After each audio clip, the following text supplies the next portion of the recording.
ذرا آج کے دن کے طرف واپس آئیے گا. بہت سے لوگ جو ہیں وہ کریڈٹ لیتے ہیں, وہ کہتے ہیں کہ nothing succeeds like success and failure is an orphan.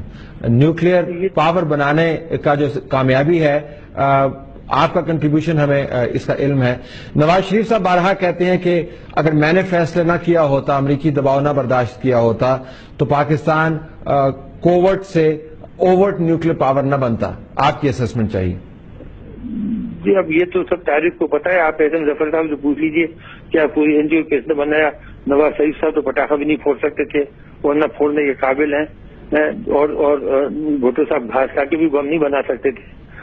بنایا ہمارے رفقۂ کار, اور ہم نے اپنی جانیں قربان کر کے, اپنی فیملی لائف قربان کر کے, اور تھوڑا بھی سائنٹسٹ اور انجینئر ہیں. انہوں نے کیا کیا, ان میں تو یہ ہو یا کوئی اور ہو, ان میں تو اتنی بھی صلاحیت نہیں تھی کہ جب میزائل فائر ہوئی, اتنا بڑا وہ کارنامہ تھا پاکستان کے لیے, بیلسٹک میزائل غوری فرائی, تو بھی کوئی نہیں آیا کھڑ ہو کے دیکھتا.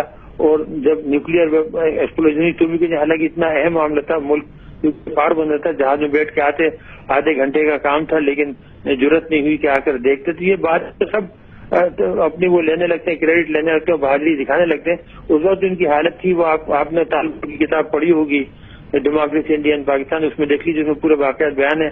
اور ہمارے گوہر ایوب صاحب سے پوچھ لیجیے گا, شمشاد صاحب سے پوچھ لیجیے گا, سب کو پتا ہے. ظفر صاحب سے پوچھ لیجیے, حقائق سب کو پتا ہے, کون کتنا فادر اور کس نے کیا بٹن دبایا.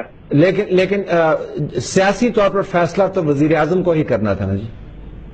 سب کرایا گیا تھا.